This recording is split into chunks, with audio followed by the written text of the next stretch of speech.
I needed to learn that I could express every ugly thing that I felt, every so-called negative emotion, everything in the presence of an adult female, my therapist, and know that she wasn't going to shut me down. She wasn't going to abandon me. She wasn't going to judge me.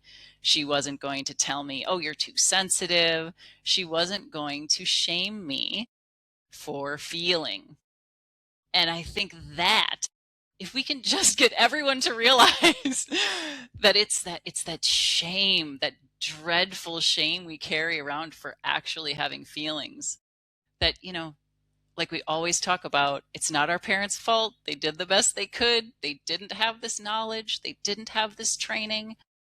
But we somehow end up with this message that we can't express our true feelings without being abandoned. Welcome to the story behind the symptoms. Your host is David Clark, MD, a board-certified gastroenterologist who successfully diagnosed and treated over 7,000 patients with neuroplastic pain or illness. We'll dive into our guests' life experiences to uncover the deeper causes of their symptoms. By listening to their story, you will gain insights that advance your own journey toward knowledge that becomes healing. Hello and welcome to the Story Behind the Symptoms podcast. I am your host, Dr. David Clark, and on this podcast, we talk to people who have experienced neuroplastic symptoms and try to understand where they came from and how people recovered.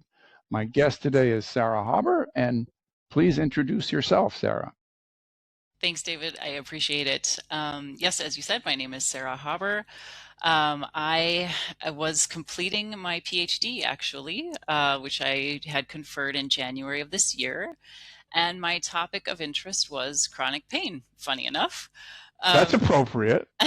So, yes. And so maybe a little bit different from a lot of the people you've interviewed, of which I've listened to many of these podcasts. They're absolutely wonderful.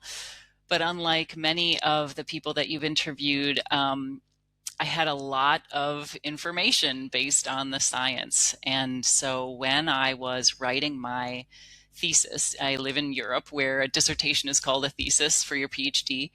I experienced chronic, widespread, disabling joint pain for the first time in my life. And because of my research and my understanding of the large body of science out there about neuroplastic symptoms, I actually recovered in a relatively short amount of time. But as many of your guests have said, this was not my first neuroplastic symptom. I realized when looking back that I have been somatizing my emotions and feeling my emotions in physical symptoms probably since I was born, and if not then, at least from a very young age. So I have many episodes that I can recall of neuroplastic symptoms, going to many, many doctors, having all the tests, everything normal, the same story that you hear every time you interview someone. So the difference for me this time was that I didn't go to doctors. I knew how to treat this absolutely debilitating pain. I can describe it to you, and it's hard to believe when I look back just how debilitating it was. Yeah, please do describe it. And if ever proof was needed that neuroplastic pain can happen to anybody, if it can happen to somebody with a PhD in pain psychology, it most definitely can happen to anybody. But yeah, let's talk about exactly what the symptoms were, and then go back and talk about the ones you had when you were younger. Sure. Yeah. So I literally from one day to the next, I woke up with widespread joint pain. And when I say widespread, it was my shoulders and my wrists were probably the worst in as far as pain goes, but also my hips and one of my knees. So it was all of these joints all at once. And literally woke up with this pain one morning. And it was such that it started out very much as like joint inflammation. So my joints actually felt puffy. I had never experienced this in my life before. So there was pain, and it felt like I had gel capsules or pillows in my joints. I couldn't use my wrists. There's no way I could have opened a jar. I even had trouble turning the key in the lock of our front door. Um, and the strangest part about it was, so this went on in total for about 8 months, which for a lot of your guests is a tiny amount of time compared to decades, right? Um, but what was interesting was the disability involved, in that I could not lift my arms higher than this. I could not straighten my arms above my head. I couldn't use the muscles, my shoulders, they're called deltoids. I had no use of my deltoids. I could not laterally raise my arms at all. And I had been a very active person. I had been a yoga teacher. I had been a fitness trainer. I loved to ride my bike. I loved to be active and in my body. And my body just quit working. It just wasn't, I couldn't do anything. Wow, Yeah. that's very intense. But as a physician, I have to ask you, was there any visible change in the joints? You say they felt puffy. Did they look puffy? The only ones that I could really see properly were my wrists. And I would say that they looked puffy. They looked like they had fluid in them. As far as the other joints, I don't know. Okay. Yeah. Well, this would make me very suspicious as a physician that, this sudden onset that you had, the widespread nature of it. And I would be certainly putting a neuroplastic condition high on the list. I might also wonder about an acute autoimmune situation, or possibly a viral infection, but those would be fairly readily checked out. And I would then be going on to ask you about what was happening in your life to see if there was a trigger that might have occurred. But we'll get back to whether there were any triggers. I'd love to hear about symptoms you had when you were younger. Yes. And I just want to say, sort of piggybacking on what you just said, because I knew so much about the science, um, that's the reason I didn't go to any doctors right away. And I was instead watching the pain, and it changed every day. And because it changed, I knew it was neuroplastic. And this is a point that I think is so important. Even the quality changed. It changed from joint inflammation and pain to nerve pain, which is absolutely excruciating. And I, like, literally, if in bed I could hardly sleep, if a blanket happened to just touch my wrist, it would be shooting electricity all over my arms. It was unbelievable. And then eventually it sort of settled into joint pain and muscular pain, which was very well known to me, having been a fitness trainer for so long. I understood muscular pain, right? But it did not start as muscular pain, but it changed into that over time. And so it was that changeability, that, oh, one day my wrists are worse, one day my shoulders are the worst, one day my knee is really bad. That led me to understand, okay, this is clearly neuroplastic. Yeah, organs and structures tend very much not to do that. Right, right. So as far, if we go back, if we go way, way back, I remember very clearly as a child having a lot of ear and tonsil inflammation and infections. So going to doctors quite frequently for those two areas. And then as an adult, a couple of large episodes stick out to me. And one, I would say, so I was having always throat issues, tonsil issues. My tonsils would get enormous if I got any sort of viral infection. And one was so bad, I had gone to my GP, and she, at that time, I broke down crying in the appointment. And she said, you obviously are under so much stress. Like, what's going on? I think you need to see a psychotherapist. And at the time, and this was 25 years ago, I thought, what is what is she talking about? Like, I had no understanding how that would help me in the least. So I continued just doing what I was doing. And I suppose it was about 15 years after that, so just about 10 years ago. So the joint pain and everything that I just described happened almost exactly a year ago. So this would have been 2025. So about 15 years prior to that, I had an episode in the middle of the night that awoke me from my sleep. And it literally felt like I had had a stroke. I couldn't feel my hands, my legs were tingling, my heart was racing. I had no idea it was terrifying. And I called the hospital near me. I lived near the hospital, and I said what was going on, and they said, just come directly to the ER. And so I went to the emergency room, and, all the tests, all the heart stuff, all the circulatory, everything. And they diagnosed me with a panic attack. And because nothing was showing up in all the tests. And so I went on the journey that so many of your interviewees go on. I went to the neurologists, and I had the MRIs, and I had all the blood tests known to man, and a nerve conduction test. And oh my God, horrible, horrible. Those things are evil. Um, and yeah, there was nothing wrong. So that's Was there a trigger for that episode? 100%. Yes.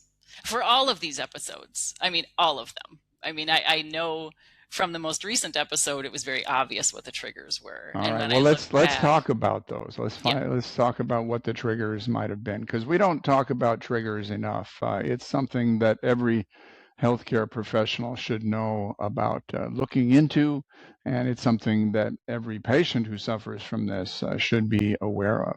yes, agreed. And to the point where I feel, from my perspective, I think the most important question that can be asked when a neuroplastic symptom is suspected is, tell me what's happening in your life right now. Because there's always a trigger there. And so in my case last year, with the widespread joint pain, I had taken a few months leave from writing my PhD thesis because in January of 2025, I had received notice that my work contract with the US government had been canceled. And this was a job that I was so looking forward to starting. I mean, it was really a dream job, working as a social scientist for the government. I was working with people that I knew and respected. I would have had just an amazing work life that I was really looking forward to. And when that contract was canceled, it just threw my life into absolute turmoil. So all of the plans that my husband and I had been making had to be very quickly modified. So that was the trigger, the major trigger. Um, Yeah, for you and many thousands of others during that era. I would imagine that a lot of people in a similar position to me also had neuroplastic symptoms at that time, unless they had the tools to handle it immediately. So uh, that was a major trigger. And then I had gone back to writing my thesis, and that was going well, but I was unable to find a job. And I bring that up because my husband and I had moved to Europe. We had that opportunity, so we did that. Um, but never in my life have I been unable to find a job. And if we look way back, I have felt responsible for the financial well-being of my loved ones for a very long time. And here I was not being able to do that. And so if you want to talk about triggers, it was that feeling of being totally helpless, totally incapable of being the responsible one. And so that was the main trigger for what happened last year. Was there something early in your life that made that sense of responsibility particularly strong for you?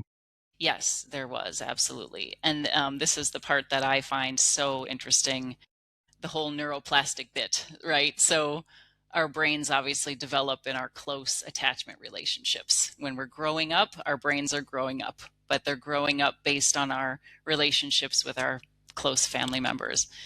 And my parents divorced when I was 9. And after that, I have so many clear memories of this worry about money.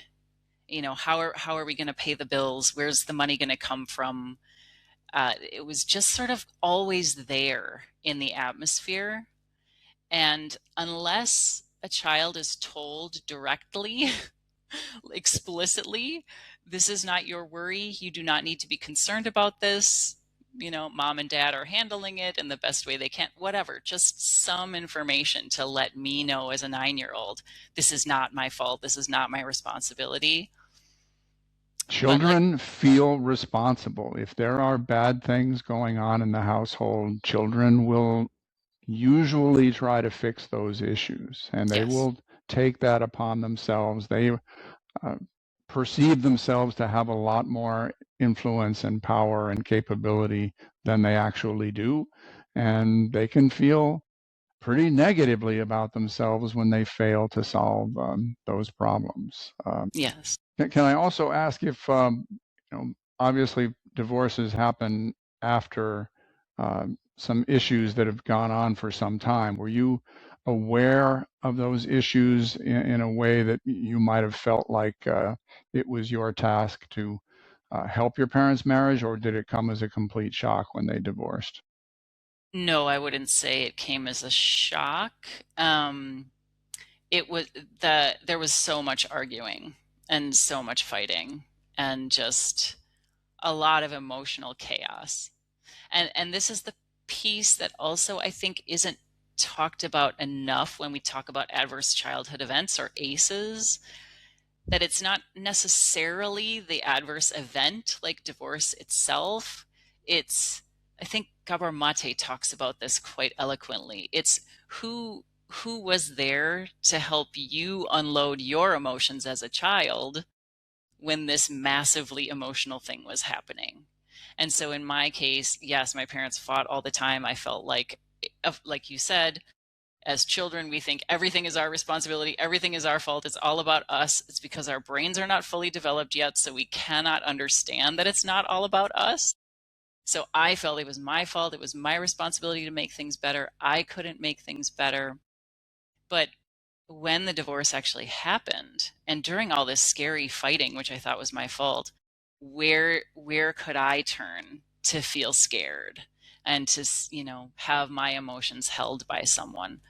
There really wasn't anyone there. And you have to take your emotions and stuff them somewhere because they're only going to get in the way of your solving these problems. Yes. And in fact, the expression of my emotions seemed like it would just make the problems worse. So Exactly, I'm exactly. solving problems by not having problems, which clearly that doesn't work. It just, like you said, it gets shoved into the body. And that's where all of these symptoms were coming from later on in life, too.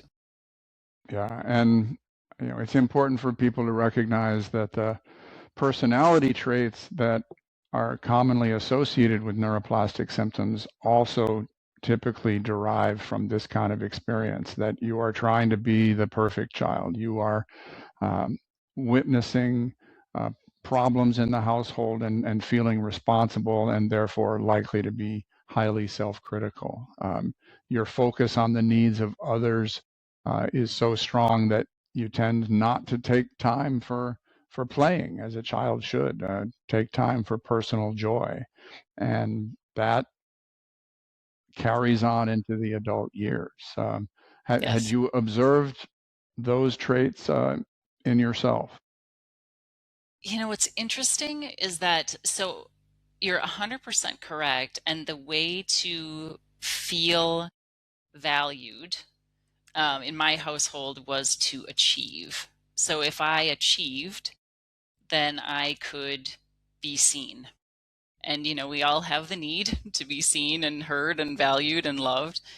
And so I, like many, many people with neuroplastic symptoms, was getting straight A's and, only bringing back the perfect report cards and all of this. And that's an enormous amount of pressure. And you're right, it did get in the way of, yeah, just being a kid a lot of times.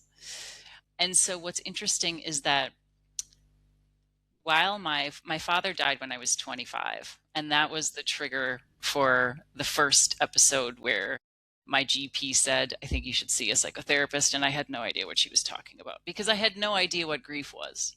I had no idea that there was this emotion called grief that I needed to feel. Yeah, Um, none of us has a parallel life to compare ourselves with. So we just live the life that we get. If we are parachuted into a dangerous environment as a toddler, we just have to endure. Yeah. And I love that metaphor. I've heard you say that metaphor, and I think it's absolutely perfect. It explains so much about how also um, when we hear oftentimes about other people's neuroplastic symptoms, we go, "Oh, that's nice for them, but that doesn't apply to me." It's sort of the same thing with life. Like, "Oh, this is my unique story. It has nothing to do with anyone else." And it's like, "Oh, we're all parachuted into a separate jungle and just finding our way out." Yeah, Um, it is something that took me a very long time to learn back in the 1980s when I first started doing this work, was that this kind of environment that you're describing is every bit as challenging for a child as environments that are more obviously harming. The physical sexual abuse, violence in the home, yes. serious substance abuse in the home. Everybody recognizes those as extremely difficult, problematic, harmful. But the kind of environment that you are describing matches that in terms of the long-term consequences. And it took me hundreds of interviews before that became clear.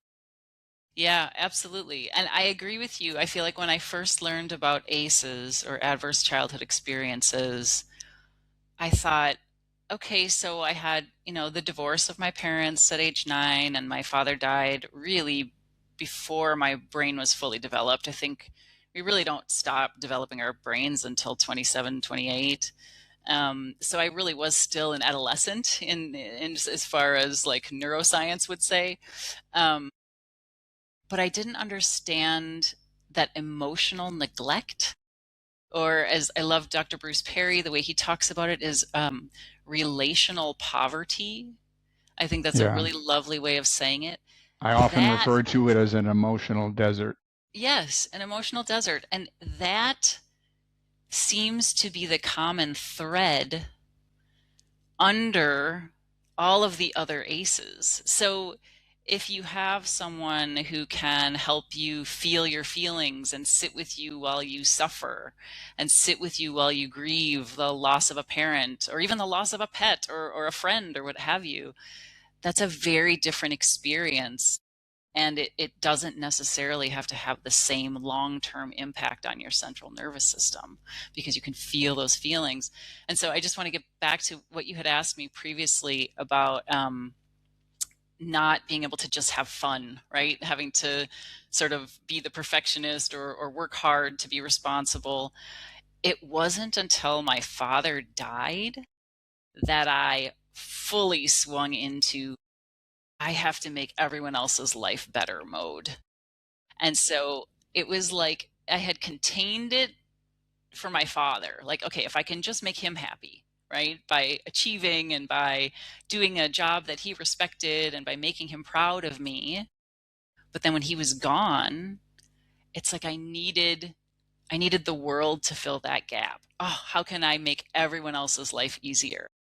And so many of the interviews that I have heard of yours, people saying, always like you say, putting everyone else first, and I didn't even exist on the list of people that Yeah, I was taking care of. exactly. Yeah, it's so difficult when you have learned a pattern at such an early age, and your self-esteem and your self-image are tied into helping others as to the maximum level possible. I mean, there's no limit on it. The world is an infinite place, and some of my patients with chronic fatigue have, been in that situation, and the only thing that stops them from trying to save the world is when their own body shuts down. Um, okay, so here you are a pain psychologist, and you have these enormous burdens that you are carrying. I make another analogy to Olympic weightlifters who are carrying 50 pounds more stress than the world record for their weight class. But you have intellectual skills that can be applied to this situation. What happened?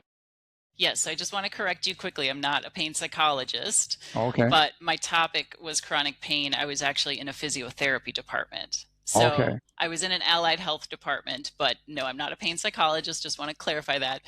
Um, right. So what was it that helped me? Well, initially, what helped me was just purely understanding that this was a stress response, that my joint pain was sending me a message that I needed to get to the root of. And I needed to really get to the root of it. Unlike in my previous neuroplastic symptom experiences, I was able to sort of move beyond and do other things that maybe helped me cope or get through the situation. But those symptoms lasted years and years and years. And only with the tools that I used this time around have I actually cured myself. And so, what can I start with? I had been practicing EMDR, or eye movement desensitization and reprocessing, as a form of therapy since I started my PhD. And that was because one of my previous neuroplastic episodes, I had just spontaneously been introduced to EMDR by a stranger, just a complete chance. And it really helped me at that time. But I only went as far as I needed to go. Let's put it that way. I was not ready to fully dive into the whole pool. So when I woke up with the joint pain, I think I had been taking a break from therapy for a while at that point. And I called my therapist and I said, "You'll never guess what is happening right now."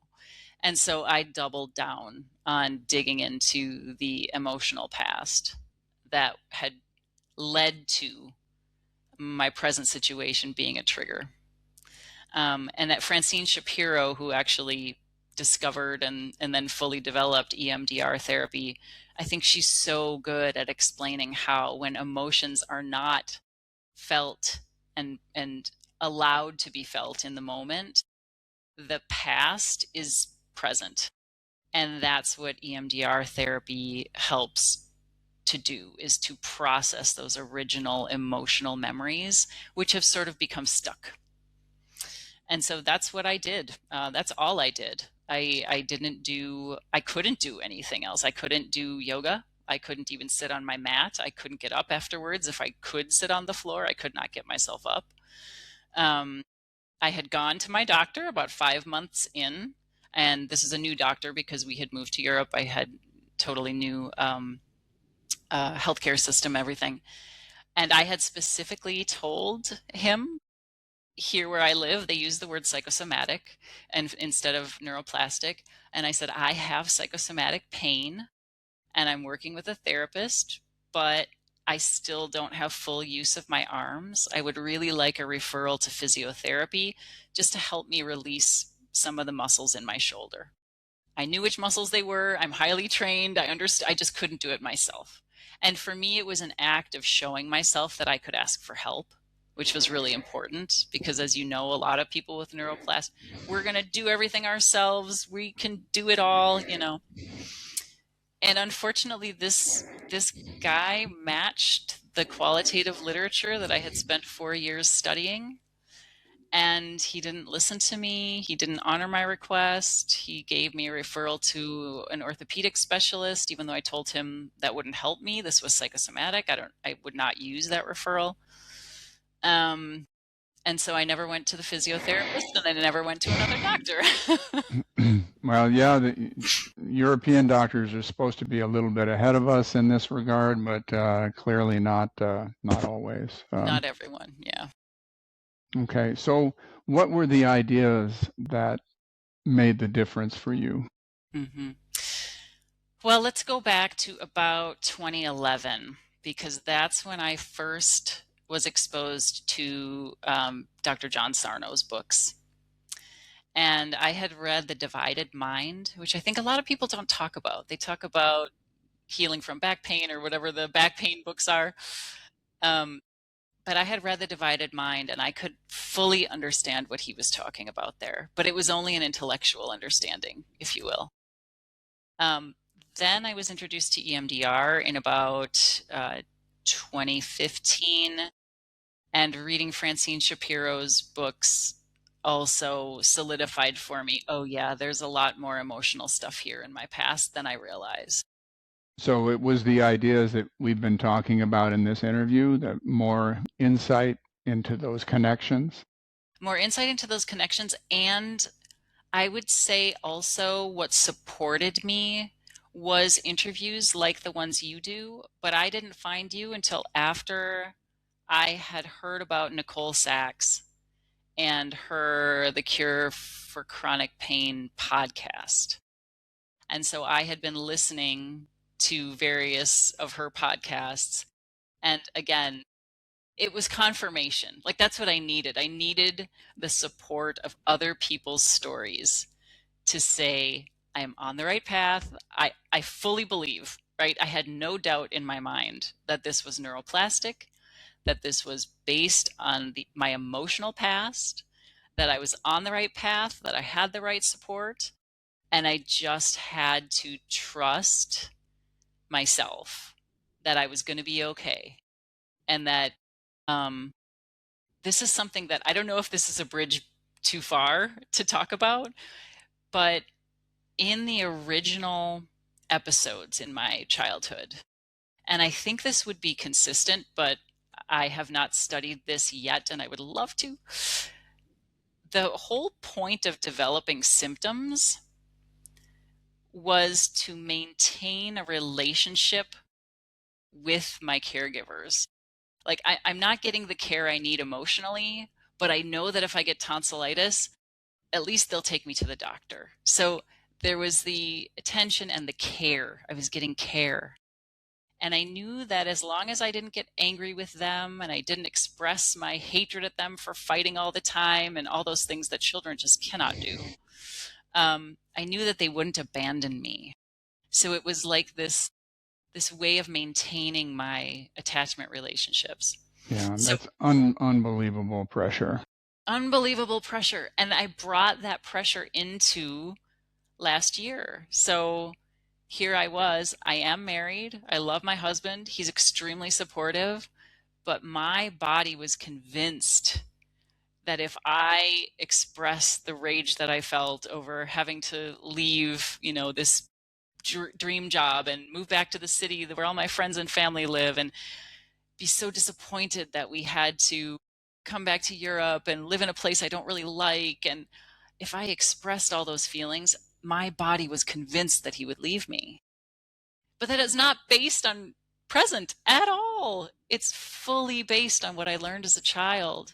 And even what I learned as a child was false. We just don't have the capability of understanding the complexity as our brains are developing. So Yeah, it's one of the questions that I always try to answer about my patients is what did you learn about yourself as a child that isn't true? I mean, did you learn that you need to take care of everybody else's problems? Did you learn that you are unworthy in some way? Did you learn that emotions are not a good thing to have?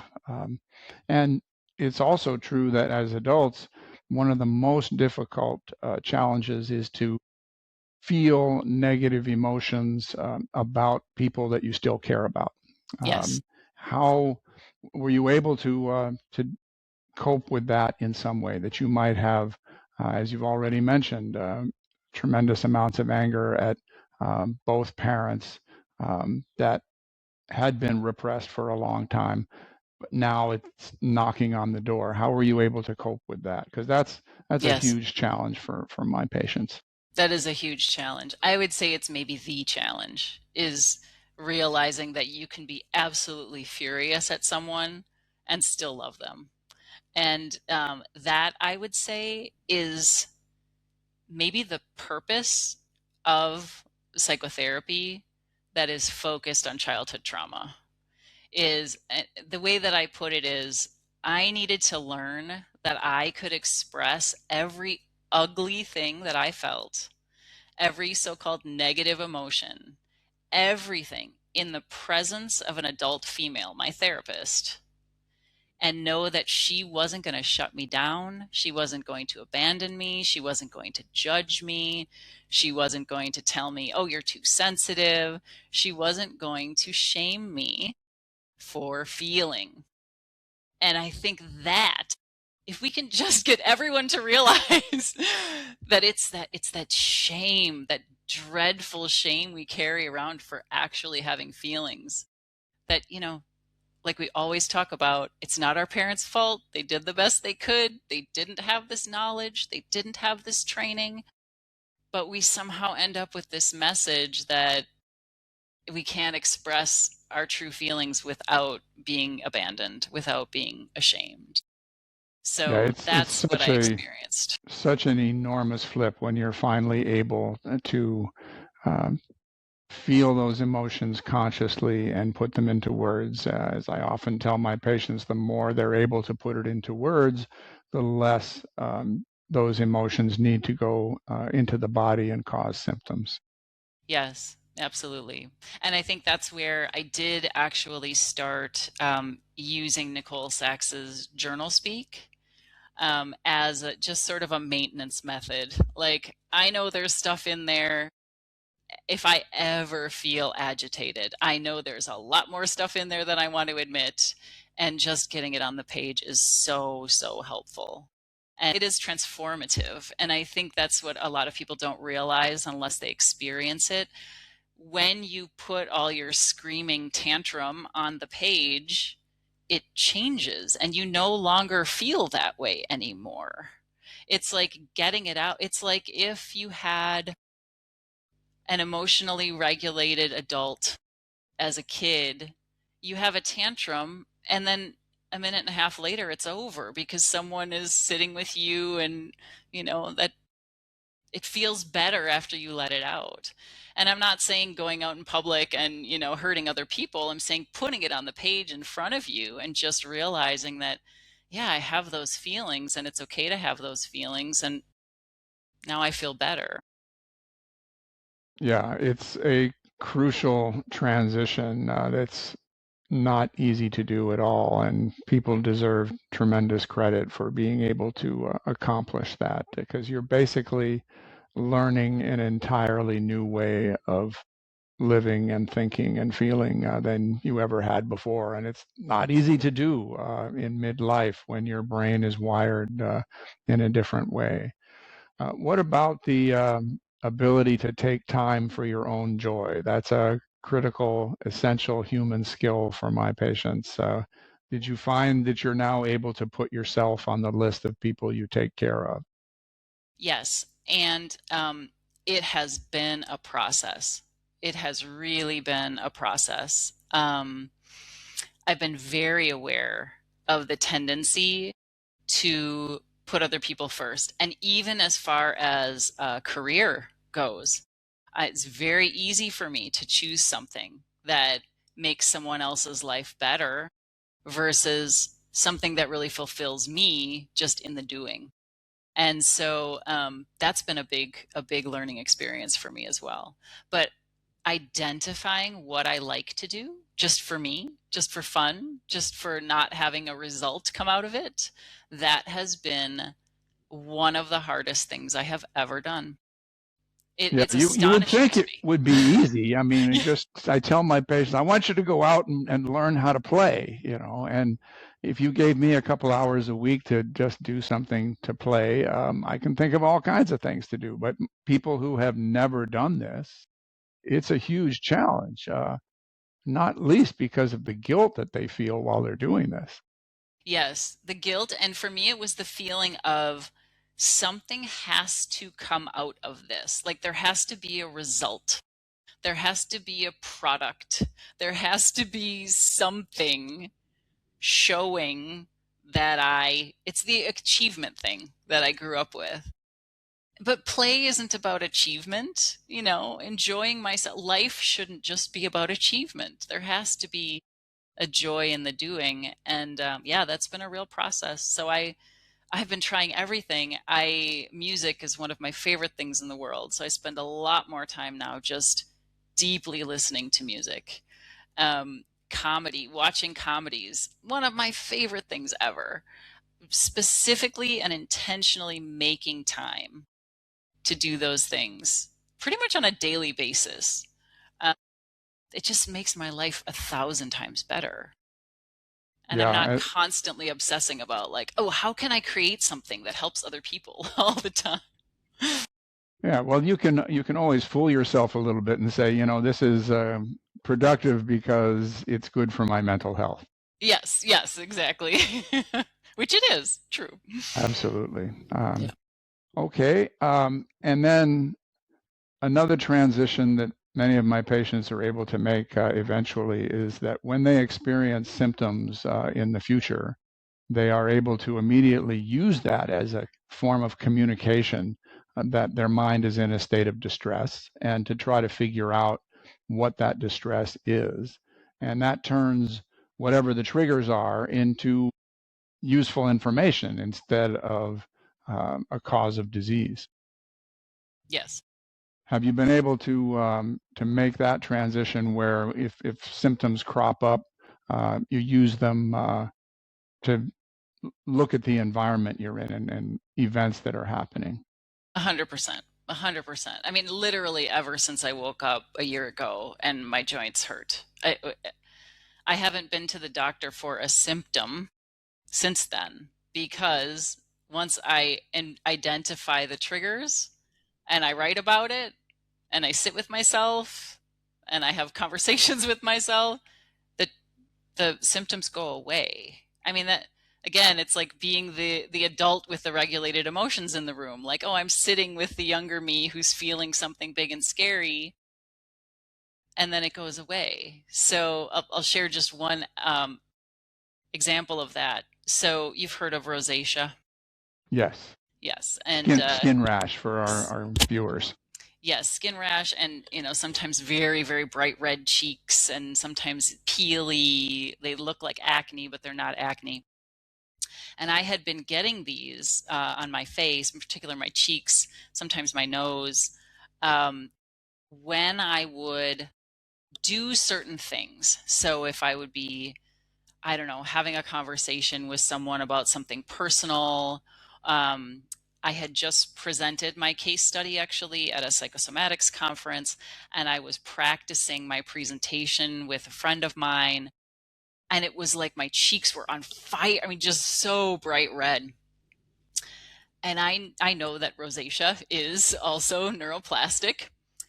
And so I started to really sit with that and journal about that. And there was so much shame about sharing my story, about going back and don't go back and look in those closets, your childhood was fine. Don't tell other people about all that messy stuff. And that's the kind of stuff I just wish we could normalize. I wish we could just have these conversations and be like, you're human. This is this is what we do with a human brain and a human body. Like if you can't feel it because it's too scary, your cheeks are going to get pink, like Yeah. there's nothing wrong with it. It's just like you Yeah. say all the time, it's just telling you something. And two people who appear the same, who appear to be carrying the same burden of stress, they're not quite frequently. My very first patient was carrying an enormous burden of stress, and nobody knew except her husband. But as far as anyone else in her life, in the workplace, amongst her friends, knew, she had lived in a perfectly ordinary life from childhood onwards, and it was anything but. And all of that stress that she suffered as a girl was having a massive impact on her body at age 37. But again, if you just met her casually, if you were working at the desk next to hers in the workplace, you would never know what she was carrying. All right, one last transition I want to ask about is that many of my patients come out of their childhood experience with a long-term sense of unworthiness, that they are just not as good as other people. And that is a very hard thing to turn around because you've acquired it at such a young age, frequently from the people who are most important to you in your life. And I encourage people with that parachuting into the jungle analogy to recognize how much they endured, to imagine a child they care about growing up in the same environment and how they would feel about that child's heroic perseverance in coming through all of those experiences, to try to generate uh, a change in their self-image and how they look at themselves, because that has ripple effects on so many other areas of life, in your relationships, both personal and workplace. Your ability to take time for personal joy without guilt is a lot easier if you think of yourself as a worthy human being. Have you observed anything along those lines yourself? Oh, yeah, absolutely. Yeah. There was definitely, and for me, it was all associated with my worthiness coming from what I produced or what I did for other people. So it was associated with my job or with earning a paycheck, because then I'm, contributing to the finances of the family. That the idea that I could be worthy and unemployed was one of the biggest caverns that I had to cross. I could not fathom. How can I be worthy if I'm not earning money? I started a job when I was 12. I mean, I started a business when I was 12. I have to be contributing financially or I'm nothing. That was really deep for me. So now I'm still unemployed. Here I am a year after the pain started. I have no pain. I have no disability. I'm perfectly fine. And I know with 100% certainty that I also have value despite not being able to find a job where we live. So, Yeah. but yes, it was an enormous problem.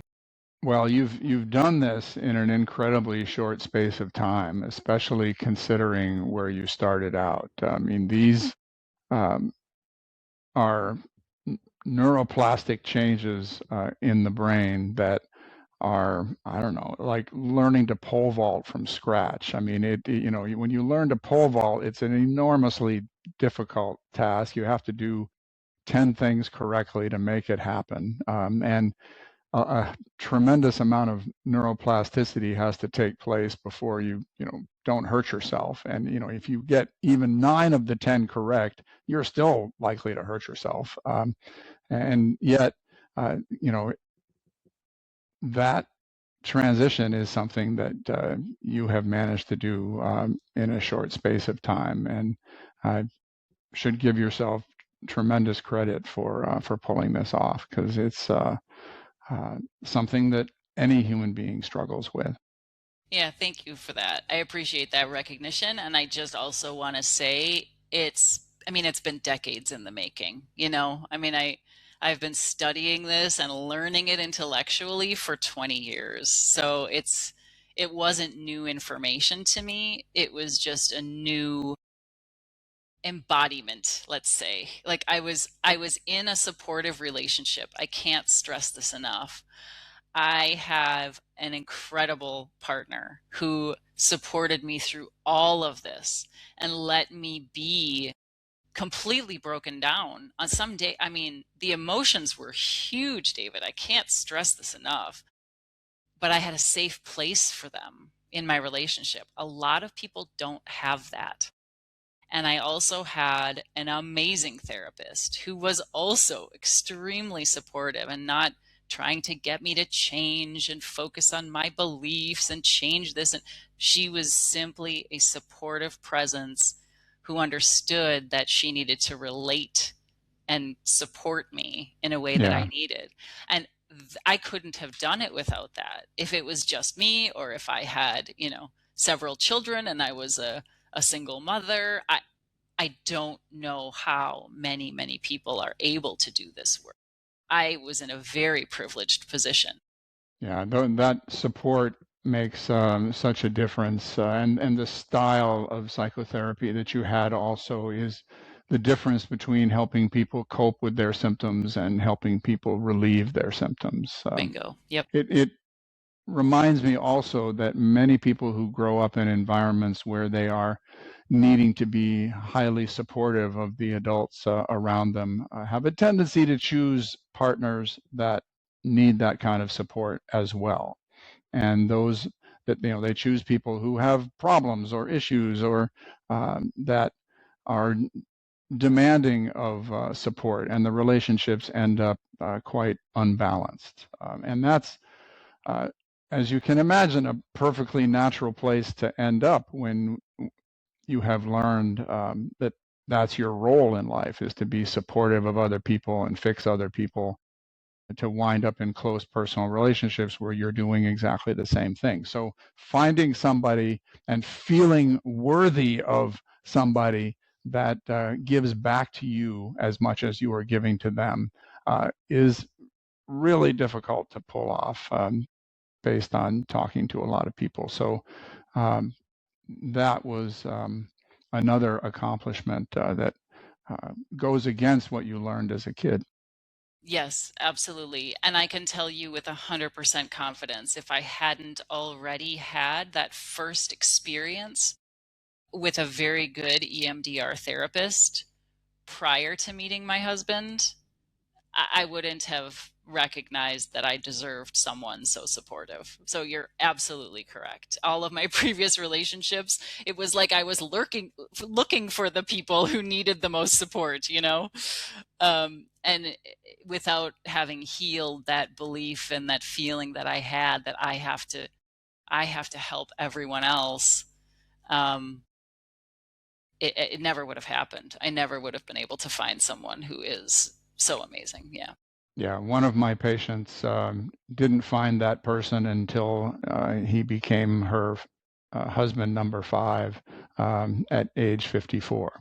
But once she found him, just they couldn't have had a better relationship, let's put it that way. But husbands 1 through 4, um, not so much. Not so much, yeah. Okay, well, I have tremendously enjoyed this conversation. It's been incredibly insightful with so many excellent ideas in a short space of time. Do you have anything else that you'd like to share, or any questions that you have for me? Thank you, by the way. I really have appreciated the conversation too. I wrote down a couple of things because I'm so happy that the ATNS exists, and I'm curious, are you doing research in this area? Are you somehow able to get funding to, research those of us who have recovered? I feel like there's so much depth here, and we need to put it in the hands of clinicians because they have so much power in this scenario, and so many of them just don't have the training. So can you tell me a bit about, like, what are you doing as far as research, and how are you going about educating clinicians? Yeah, we absolutely support research. We crowdfunded the Boulder back pain study, and the success of that led to unlocking the doors for a lot more funding from much bigger research institutions. And some of those studies have now been published, and there are many more in the pipeline. But that very first study, nobody wanted to study this. And so we finally found somebody who was willing, which was the CU Boulder group. But they said, you have to fund it. And so we got a crowdfunding site going and received donations from over 500 people from around the world. And that really unlocked the doors for much of what was to come. We also support national public opinion surveys about neuroplastics, and we've published 2 papers on the first survey, and the second survey is currently being analyzed. So our whole mission is to educate healthcare professionals and the public about diagnosis and treatment of this condition. That's what the ATNS is for. And we are doing that in a variety of ways. And we're recording this in the summer of 2026 and expecting in a few months to have a brand new website. But we're always doing new things on public presentations and social media to get the word out. I personally have done hundreds of television and radio broadcasts, podcasts, print journalism, articles to try to spread the word about this. And we're having much more success today than we were even just a few short years ago, and expect that to continue to accelerate. And a tipping point is coming in which it will be common knowledge that your brain can create symptoms in the body. And that will change everything, because people will wonder, well, why is my brain doing this? And they will start investigating everything that we've just been talking about. Yeah. Yeah. I just want to get it into medical education. That's like my big dream, is to just have it a part of the medical education system. Me too. I'm teaching in my medical school. My first book, They Can't Find Anything Wrong, was used as a textbook in both medical schools in Slovenia, not far from where you are. Right. I've been teaching physician associate students for 30 years. I've been teaching internal medicine residents for 30 years. So it's, at least in my community of Portland, Oregon, it's there. And that acceptance is going to be shared everywhere before too long. I hope you're right. Yeah, it's because once you see this, you cannot unsee it. And people who are medical professionals enjoy this. There was a doctor who learned these concepts from one of our online courses, and she took me aside at a conference and said that these ideas had put the joy back into her work. Yeah, I believe it.